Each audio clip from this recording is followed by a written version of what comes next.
the Catholics is Shrove Tuesday, known to us as Mardi Gras. But Today's Mardi Gras? I didn't even know today that. is Mardi Gras, but today is also normal at the Capitol. Notice this is not a green screen background. We are actually here, and you are jumping in with us into the rotation.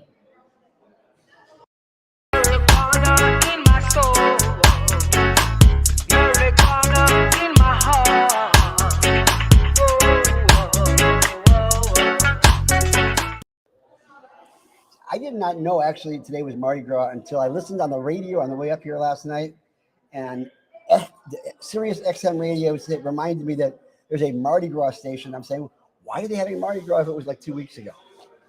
Then I realized, oh boy, I screwed up. Yeah, what are you like confusing Mardi Gras with Gasparilla? Don't want to I do get that that way. because there is no similarity whatsoever to Mardi Gras and Gasparilla. I prefer Gasparilla to Mardi Gras because it's like, more like pirates and less like Catholic stuff.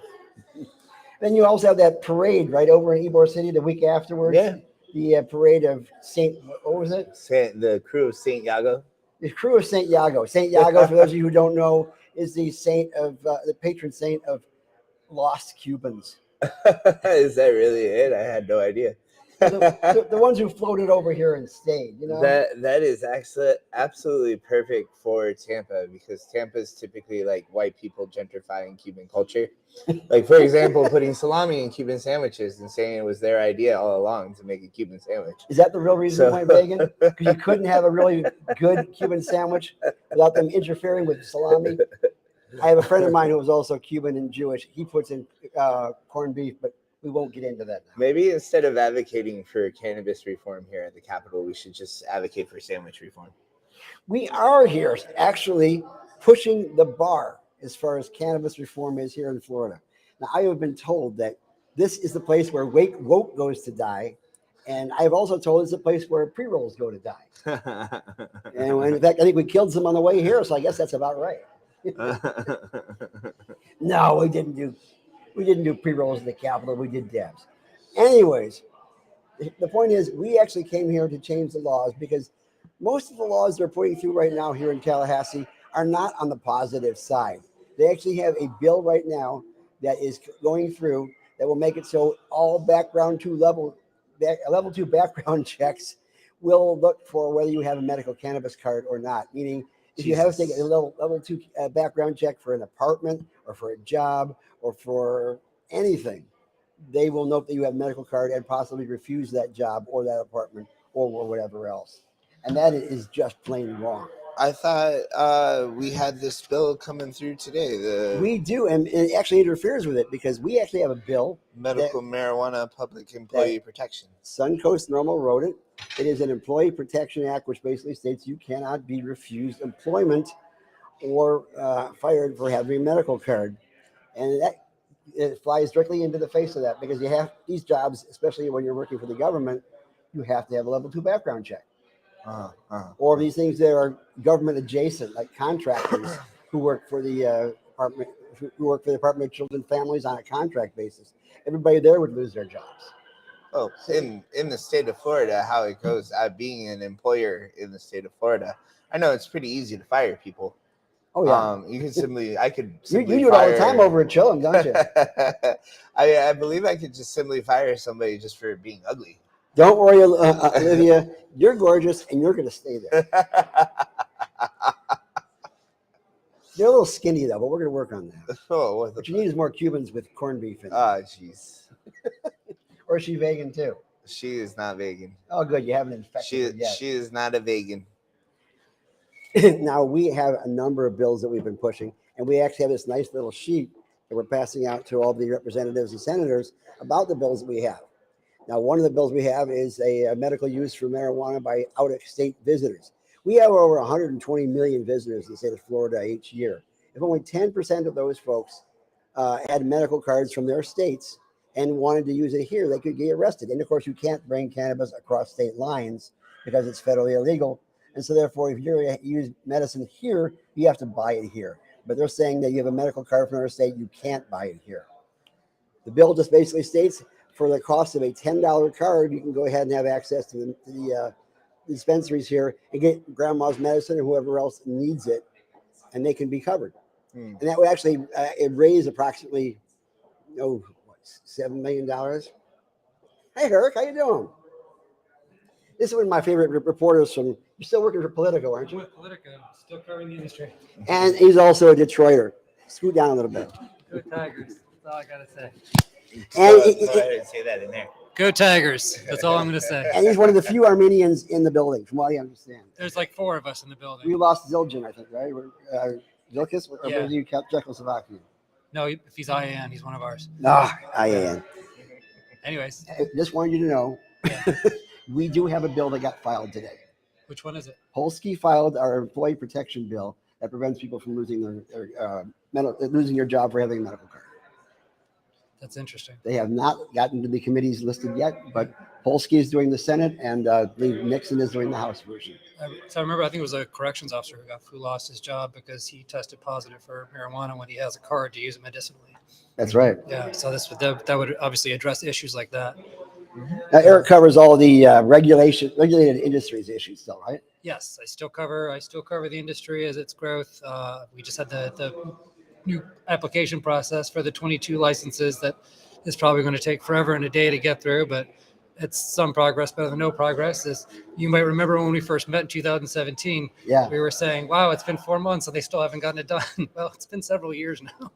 So maybe there'll be more movement in that range. Have you been covering the Pigford license and I've how been- that's been going through? Covering it from afar. I did see the final decision that they determined that the person who had the applicant who had died was no longer subject to the license. So, but I think there's actually a couple more that they're going to have to clear before that license becomes game time. So Little background check. Monton Hopkins was a guy who put an application in for his family, even though at this point he knew he didn't have much time to live, but he had an expansive family who was well prepared, experienced, and ready to go ahead. And they had a fantastic application. They scored above everybody else. Monton passed away. They figured no problem, the family will get the license. The state of Florida rejected it, gave it to the next person over, the Gueens is the last name, who have already set up a buyer for their license. yeah.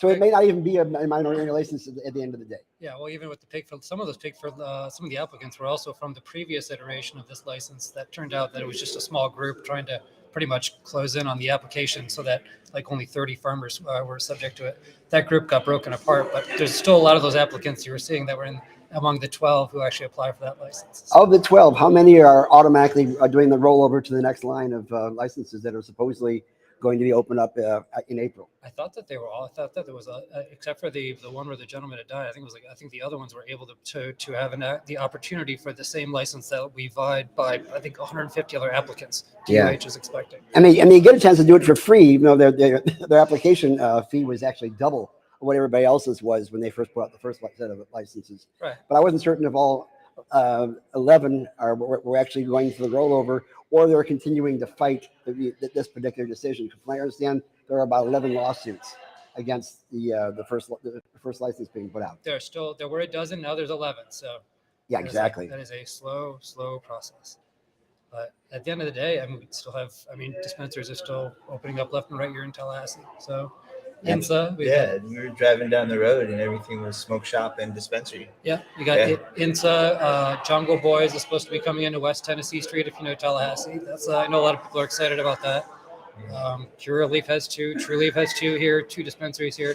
This is a big medical marijuana town. In the area between FAMU on one side of the tracks and FSU on the other side of the track, there seems to be almost as many dispensaries as there are Starbucks. It actually does feel like that. The Starbucks are usually rife with drive-through lines and whatnot that Well, we don't have to deal with. and a fair amount of CBD shops and smoke shops. Yeah, but that's a story for another day. Absolutely. I got to go cover. Eric, y'all take care. Always good to see you, Are Gary. you Thank you, too? sir. Thanks for having us. Thank you. Go Giants and Ligers. I love being over here. Just to be able to bump into the folks that we have going. Yeah, you guys should have seen Gary. He was so excited to come up here and set up, and I was just like, yeah, whatever. I got some cool microphones, and Gary's like, we gotta find the perfect spot. And yeah, this is actually pretty cool. So like we get to set up and do this show right now, and then over the course of the next 3 days, we're going to be meeting with different legislators, and hopefully we'll be able to get an interview real quick in their office. Now we got these great little microphones, these portable microphones that look like little Fraggle Rock characters. I think they're so cute. little puff of hair on the top. You know? I'm happy you like the mics. I think they are so cute. Thank you. And it makes us so much more portable because we're probably going to be going to various representatives' offices and senators' offices and doing a couple of taped interviews that we're going to splice into this weekend. Well, we got some comments coming in from all of our trolls and Barry Gordon. I already displayed the Barry Gordon one. Oh, okay, good. Say hi to Alec. Eric. Oh, that's how you spell that. We didn't touch your stuff, man. Yeah. We were considering actually cannibalizing it, but we didn't. I didn't know why you're up off the second floor. I'm like, guys. Anyways, the other bills that we're going to be pushing while we're here, besides the outer state visitors thing, is qualifying conditions for the medical use of cannabis. Right now, we only have 10 qualifying conditions. The last one being more lines of make a fit proposition. In other words, if you have a condition of a like or similar nature to the other ones, you can get in, which makes it so that the doctors have to do quite a bit of mental gymnastics in order to fit, say, for instance, chronic anxiety or chronic depression, which are normally parts of PTSD, but not necessarily part of PTSD, as being a reason for being able to use cannabis. That I have added approximately 35 other conditions that have worked in other states and said, here's a long list that we should include in the qualifying conditions. And for those people legislators who didn't want a long list, I said, fine, why don't we do it the way Oklahoma does it? And they just say, if your doctor thinks that you could benefit from this product for your condition, you should be able to have it. That freaked them out entirely. So we're going back to that. We also have the Medical Marijuana Patient Protection Act. That means if you have a medical card and you use this for the use of your condition, you can't be kicked out of an institution like a hospital or a nursing home, and you can't be kicked off the transplant list, because I know that Chris has a good friend who had a hard time getting a liver, I think it was, correct? I'm not sure what it was, but I know that they were trying to get a liver, a kidney, or something, a heart, brain transplant, something like that. And they said that they couldn't because he smoked weed. And this is all based on a false premise that cannabis will reduce your survivability if you have a transplant. And so therefore, they're not going to give you somebody else's organ if you're just going to go ahead and just die on them anyway. But the fact is, cannabis does not stop or does not reduce the survivability of a transplant. That sounds absolutely insane, just to think that somebody's going to die quicker because they use cannabis. It is. Because, I mean, isn't medicine? I don't know. And we mentioned the Medical Marijuana Public Employee Protection Act. We also have the Patient Designated Cultivation Centers, which is another way of saying home grow. Basically, what this does is it creates a situation where people can get licenses to take a container, section it off for various people, so that in each area they can grow their own medicine under expert tutelage and under proper conditions and lights and less chemicals. Because in Florida we have a lot of heavy metals in the soil. Now hemp does clean the soil, but hemp isn't always there to do that. So therefore, if you do like hydroponics or at least make certain your soil is not contaminated, you can grow medical grade cannabis as opposed to growing your own booth, which you could get at AMMTCA. So you have all of these drafted up. They've all been drafted up. The public employee protection just went today. Yeah. And got sponsored. Yes, Senator Polsky and Representative Nixon. So if those are your representatives or your senator, by all means, call them and thank them. So our goal here for the next couple of days that we're here is to get the rest of these bills sponsored. Yes. And to push this sponsor bill forward, right? So Yes. like we got to find co-sponsors for this one.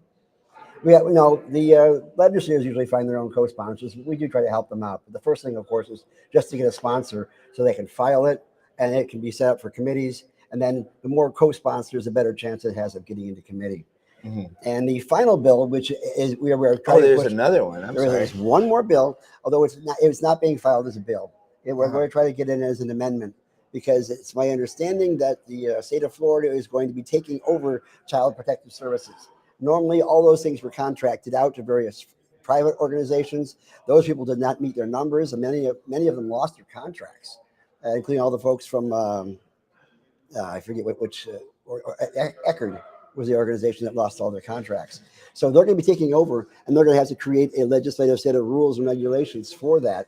And what a great way to put in what we call the Parent Rights Protection Act, which basically states if you have a medical card, then and you are making reasonable accommodations to make certain your kids don't have access to the medicine only you do, you can't have your kids taken away because you have a medical card. That's Plain and simple. I think it's a very necessary thing, a very positive thing.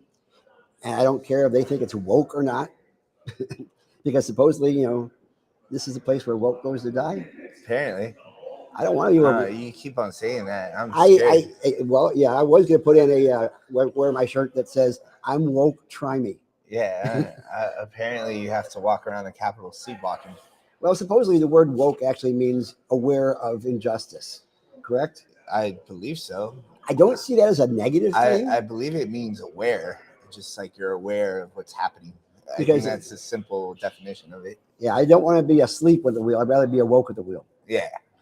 So that's where we stand, and that's why we're here in the state of Florida right now, and that is where we're trying to do while we're here over in Tallahassee. So the Public Employee Protection was sponsored by Polsky. Polsky in the Senate, and Nixon, not Agnes Nixon. She's the one who was in Sex and the City. So, As Representative Nixon. so for our viewers, Gary, and for me, honestly, too. What do we have to do to see this public employee protection? This is of everything you mentioned. This is where we've seen the most progress with the topics that we're focusing on in this lobby days. What do we need to see for this to actually go through? Now that it's filed, it's got to get assigned to committees, and it's got to get agended by those committees. So you have to take a look and see what they will get put on committees. It will be assigned to committees, but they have to actually get on the agenda. So once that list is put out as to what committees they're going to be on, you have to contact the legislators in that committee and say, we want to see this bill on the agenda. It deserves a conversation. It deserves a debate. Can we please have that debate? Even if it doesn't go through, we need to have that debate. We need to have it discussed. The more it's discussed, better chance it has of passing. Plain and simple. So for everybody that couldn't make it to lobby days, that's what they could be doing to support us. Absolutely, because a trip to Tallahassee is not that easy. Yeah. It's the panhandle. Everybody's got a gun. It sucks. It sucks up here. It doesn't really suck. I had the best coffee at the Kiki's here, though. Kiki's is all over the state. But It's better coffee in Miami. Just saying. that's coffee con leche, and that's totally different. Now try to get a good horchata down here that's not at 7-Eleven. That's a hard thing. But we are going to be interviewing various representatives and senators while we're here, and we're going to tape it into the archival version of this podcast, and we're going to make it happen. Now, if anybody has any questions for us as to what they can do or what they want us to say to the legislators up here, we're more than happy to listen to it in the comments, as long as it isn't anybody who's trolling us, because if you troll, we will come over and we will bury you. In a nice way, So that's a good thing. If you want to see a certain question come up to a certain legislator, send us that question. We'll get interviews with other legislators. Who are you most excited to talk to? Oh, I want to talk to the governor, of course, but I don't think he will.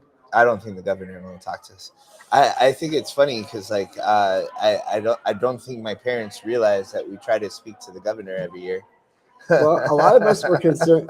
We've had quite a few comments from our various trolls about the fact that we are partisan because we have too many people with a D next to their name. Yeah. The fact is, we ask Republicans all the time to come on our show, but they won't come on the show.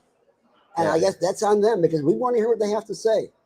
I mean, if they have a different opinion, I want to hear what the basis of all that different opinion is. Either it could be something that I've overlooked that I would be interested in hearing, or we could possibly change their mind. But without the conversation, we can't move forward. So we'll be talking while we're here to James Buchanan, son of Vern, because he is the chair of the Agricultural Committee, and we're going to talk to him about that cultivation center bill. One of the things about the cultivation center that the legislators really like is the fact that you can count the number of plants that you have, and you can count the number of plants that you harvested, and so therefore they know that you're not giving it away or selling it to the kids on the block, which is basically what their concern is in regards to home grow, that people are using it as an excuse to distribute. Now, I don't know about you, but if I have medicine that I desperately need, I am not going to be giving it to the kids in the block. Right. So what you guys in here for today? They're scared to talk to you. Hopefully not. We're not that scary. What are you guys in here for today? What'd you come to do? We're teaching a class about government agencies. These are government students. From whereabouts? They're from all over Florida. I'm from California. Oh, I'm sorry. Yeah. No, your governor has great hair. It doesn't go much farther than that for me, but he has great hair. I concur. I think it's great to see that they are actually teaching civics in school. Hopefully, they won't drop out all the parts about being woke, because government is about inclusion. It's been about inclusion since our forefathers went ahead and actually said we need to get together a government by the people and for the people and about the people. Uh-huh. And everybody that means inclusion. So talking about not wanting to be aware of everybody else's injustice is just wrong. Sounds like they got a little powwow that's about to happen here. Yeah, But, well, it's a class. One you know. thing that I would like to make sure that I'm stays glad in that they're government active. That's classes important. is our history. Yeah. Yeah, because aren't they trying to like erase a lot of our history and they don't like it? That's very possible. We have tried to have our history erased before. Reach into my bag there on the side on the bottom part. No, below the one that's on the pocket is up against the table. Pocket that's up against the table. Yeah, the zipper part. There you go. Oh yeah. This. This is a copy of the Schaefer Report. For those of you who aren't familiar, this is originally published by the Library of Congress, and this is actually a copy from University of Michigan Library because Ohio State refused to publish it. But we're not going to get into that today, are we? The thing is, this was a report that was commissioned by President Nixon to verify the fact that cannabis should be Schedule 1. Unfortunately for Nixon, after a rigid committee process that took close to a year, they came up with this report which basically says that cannabis possession should not be an offense. And that Nixon hated this so much that he meant to make it legal forever and was actually giving you all the reasons why it should be legal, that he had the report quashed. And that's why you never hear about the Schaefer Report anymore. But we're trying to bring this back into the limelight and let folks know that a government committee that was originally commissioned by the President of the United States, who set up the Controlled Substance Act, says cannabis should be illegal federally. And that would make things so much better for so many of us. I can't guarantee we're going to get a ballot initiative in 2024 in regards to adult use cannabis. I mean, it requires 1 million signatures. Now, It's well funded though. the Smart Florida Act has about 260,000 right now. It's taken them about 6 months. We don't know what their saturation point is. Will they be able to get no more than 500,000? Will they be able to get no more than 600,000? And if they are, they're screwed. They got enough right now to get it to the Supreme Court. And they've got to get the Supreme Court to agree that the language is not encumbered by mistruths, so to speak. So we're waiting to see how that one goes. And we also have a ballot initiative out there right now for home grow. And I wish it all the luck in the world. And there is actually a representative who has a bill in Florida to do a recreational program. I don't think it'll ever get to committee, to be honest with you. Not right now with the majority party, which is the Republican Party, currently having a supermajority in the House and the Senate, meaning that the governor cannot veto successfully anything they say. And there can't be any way to stop a bill if the majority wants it, essentially. So the Democrats are not in a good position. But if we can get a bipartisan support, and that means getting the support of the Republicans in there, talking to them and all that bit, because it can't just be partisan on one side and win, unless you're GOP. In which case we could get like, what are the bills they're going this year? Permitless carry. And anybody who doesn't believe in permitless carry should be shot, right?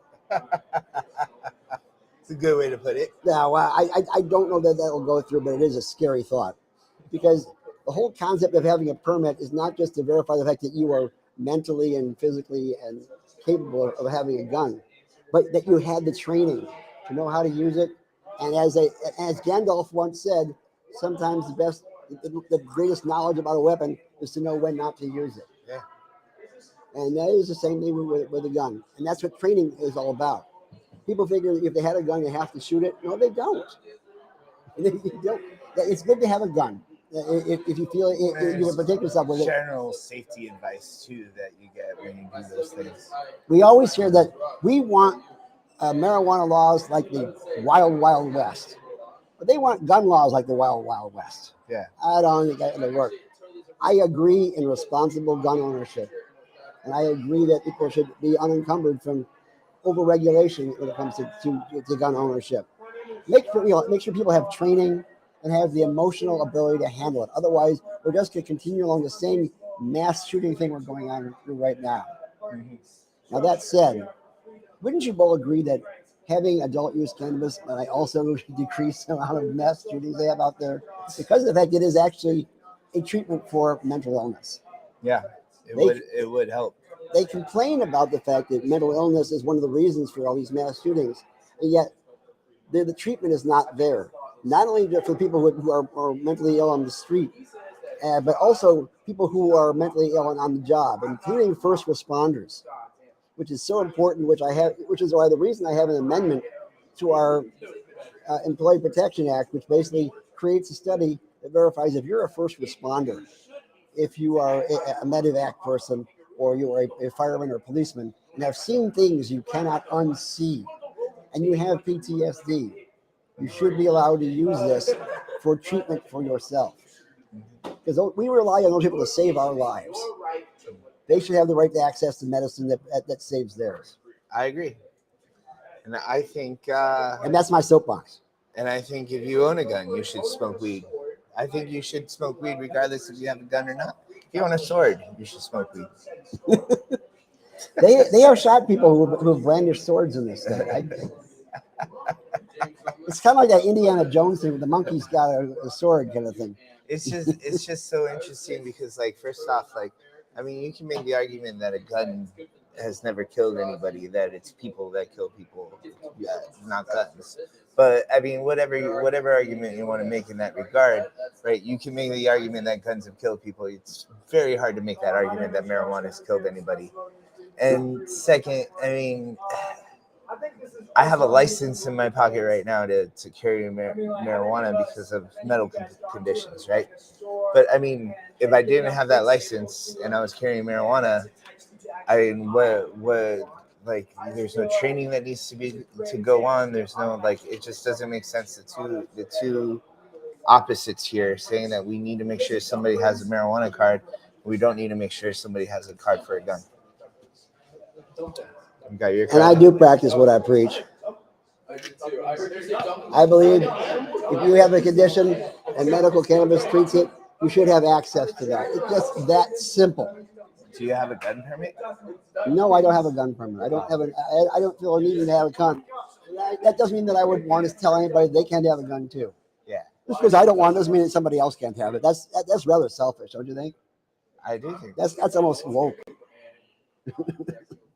Now, it's what they call the drawbridge effect, basically. Basically, I can do it, but nobody else can. Because once I get past that and do whatever I want to do, the drawbridge is up and you can't. That's basically the way it works. Sorry, I was paying attention to this little presentation. No, this is great. I mean, these kids are having a lesson in civics firsthand. Uh-huh. These are our future leaders, because we lost a lot of positions in the Democratic Party this year. A lot. Yeah, and it happens. I mean, they lost a position not just because of redistricting, but because of the fact there wasn't enough of their constituents who felt they were doing a good enough job. That's also a possibility, and you can't ignore that or deny it.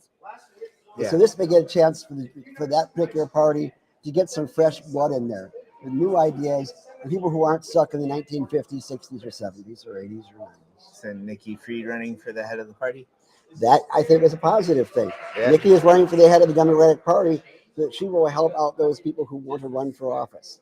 I That's think what that's a it's all great about. thing. I think to Florida, the National Democratic Party should probably fund the Florida Democratic Party a little bit better if that's the case. And yeah, we need some help here in Florida. And the Republican Party has a new head now. Joe Gruters has stepped down, and a guy by the name of Christian Ziegler. Ziegler? I don't know how Christian and Ziegler work together, unless he's German and not Jewish. I hope he's Jewish, actually, because that would be nice that we could control that party too. Sounds like yeah. I don't know. The German name has some negative connotations there. That's a possibility.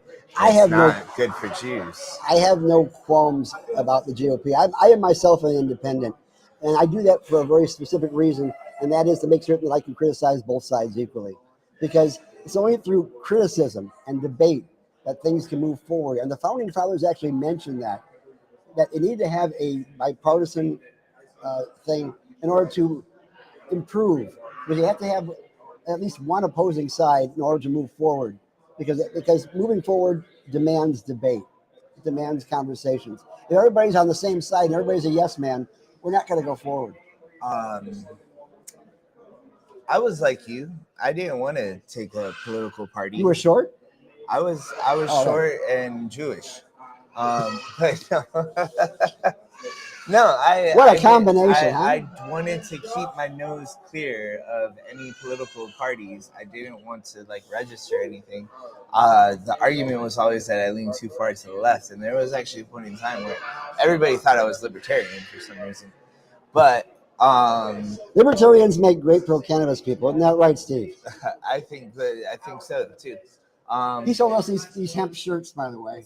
This Thanks to you for Steve Edmonds for our hemp shirts. But Steve, I need a pocket. Would you make me a pocket so I can put on this thing? He'll make you a pocket. He's bored. But no, I recently decided to become a Democrat because I think the biggest problem here in Florida is the Republican Party. And I think conservatives are really, it's almost like a Black Lives Matter type thing. What's important right now is Black lives. So what's important right now is to directly oppose the conservative party in Florida. That's my opinion. No, I wouldn't say oppose them. I'd say educate them.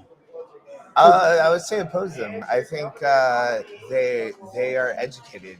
I think this is the.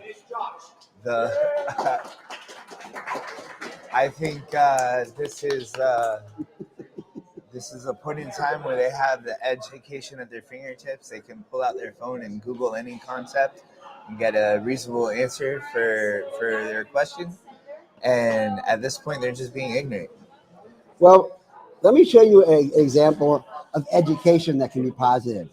There was a guy in the Republican Party who pushed a 10% THC cap a few years ago, Representative Spencer Roach.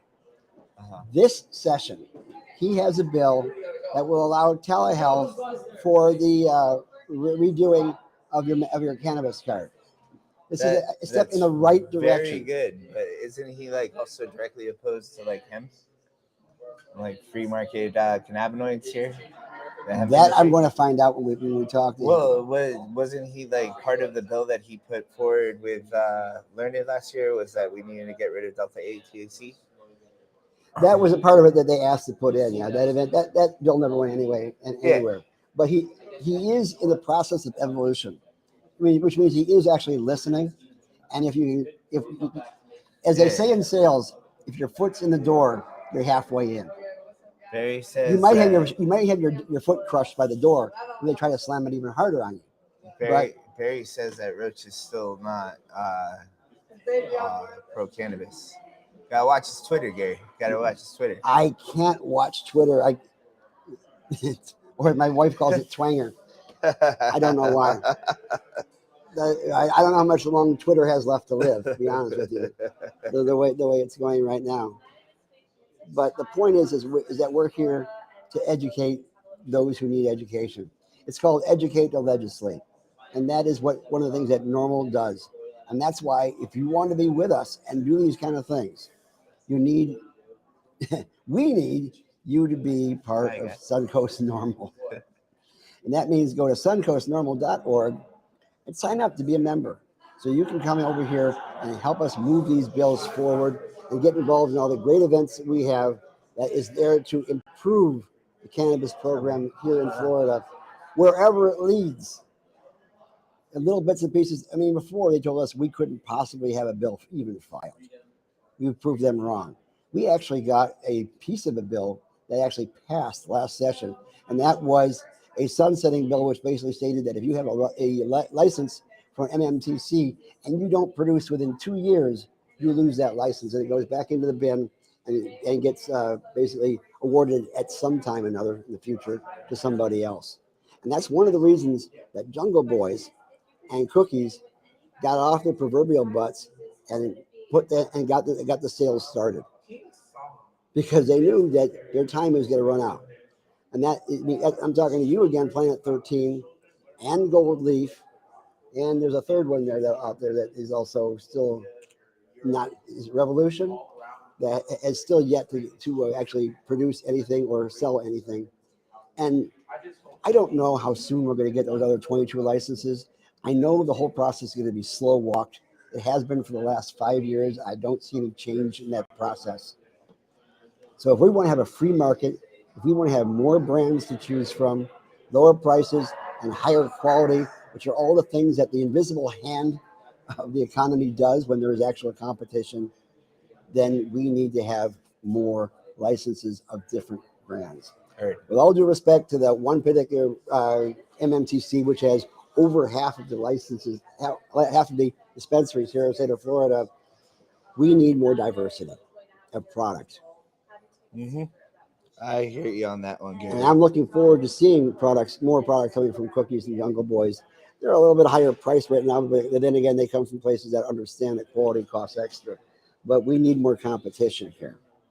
And I'm also looking forward to Gold Leaf, because I've seen their products in other states, and they really actually do care about their product and not just profits. What we need is a Chillum dispensary to go ahead and go up against everybody. Chillum, 1714 East 7th Street in Ybor City, where it all began. Just down the street from the house of Victor Licata, who killed his family with an axe, supposedly because he didn't have access to cannabis. Overreaction, I think, on the part of the police who actually think that. and Harry Anslinger, who put it in his Gore files, when in actuality, the dude was bipolar, or what they called dementia precox back in the day.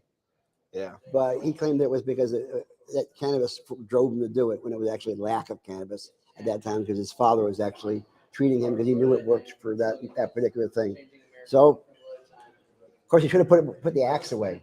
Axes don't kill people.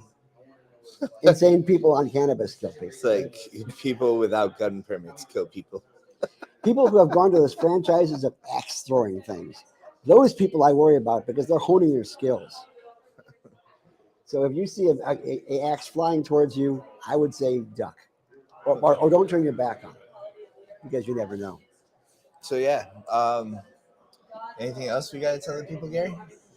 Well, we're going to go to work, and when you see this on the archives, we're going to add on these other interviews that we're going to do at the various offices.